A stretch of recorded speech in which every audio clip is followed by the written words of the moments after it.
Good morning. Good morning. Tiffin చేశారా?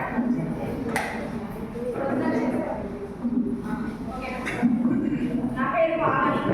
నేను ఇలాంటి ఫోటో నుండి వచ్చిన. నేను ఇందులో ప్రొడక్ట్స్ ఫస్ట్ పరిచయం అయింది ఏంటంటే నాకు ఫస్ట్ ఓకేనా. దానివల్ల ఏంటంటే మా తమ్ముడు ఇందులో వెస్టేజ్లో ఫస్ట్ ఉండే. అందులో మనకు ఇట్లాంటి ప్రాబ్లం వచ్చినప్పుడు బయట హాస్పిటల్కి వెళ్తాం కదా అవునా కదా.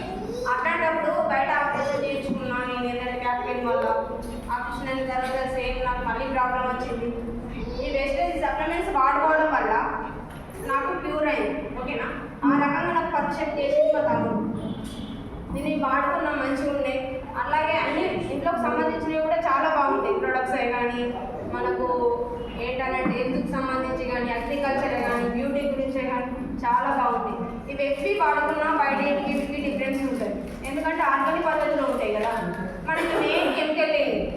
ఆరోగ్యానికి మంచి వాడుకోవచ్చా వాడుకోవచ్చు కదా. అందరూ యూజ్ చేస్తారు అవునా కదా. కొత్త వాళ్ళకి కూడా పర్చేజ్ చేయొచ్చు ధైర్యంగా. మనం వాడుకుంటే ఆరోగ్యం ఉంటుంది. దాన్ని బట్టి బెనిఫిట్ కూడా ఉంటుంది ఓకేనా. నాకు వాడుకోవడం వల్ల మంచి ఆరోగ్యం ఉంది. మెయిన్ డబ్బులు కూడా కావాలి కదా అవునా కదా. నేను ఇందులో సిల్వర్ డైరెక్టర్గా ఉన్నాను.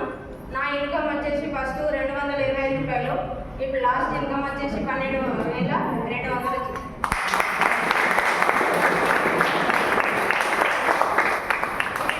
ఇందులో ఆరోగ్యం ఉంది. ఫస్ట్ ఆఫ్ ఆల్ ఎవరు పర్చేజ్ చేసినా నెగ్లెక్ట్ చేయకండి. ఎవరైనా వాడతా అనుకున్న వాళ్ళకైతే ఆరోగ్యం లేదు. బిజినెస్ పరంగా చేసుకుంటా ఉన్న వాళ్ళకి మంచి ఆపర్చునిటీ ఓకేనా. చదువుకున్న వాళ్ళైనా చదువుకోని వాళ్ళైనా ఎవరైనా చేయొచ్చు. నాకు చదువు లేదు డబ్బు లేదు నాకు చదువు లేదనేది మెయిన్ అంటారు అవునా కదా. ఎందులో డబ్బులు పెట్టుబడి ఉందా లేదు కదా. చదువుతో సంబంధం ఉందా లేదు. ఓన్లీ మనం వాడుకున్న ప్రొడక్ట్స్ నలుగురు షేర్ చేస్తే వచ్చే ఇన్కమ్ ఓకేనా. దానివల్ల చాలామంది వచ్చేవాళ్ళు ఉంటారు. మళ్ళీ ప్లస్ మనకి ఇన్కమ్తో పాటు ఆరోగ్యంగా ఉంది కదా అవునా కదా. ఆరోగ్యంగా ఇస్తున్నామని అనుకొని ఖచ్చితంగా వేరే వాళ్ళు కూడా షేర్ చేయొచ్చు. మంచి ఆరోగ్యాన్ని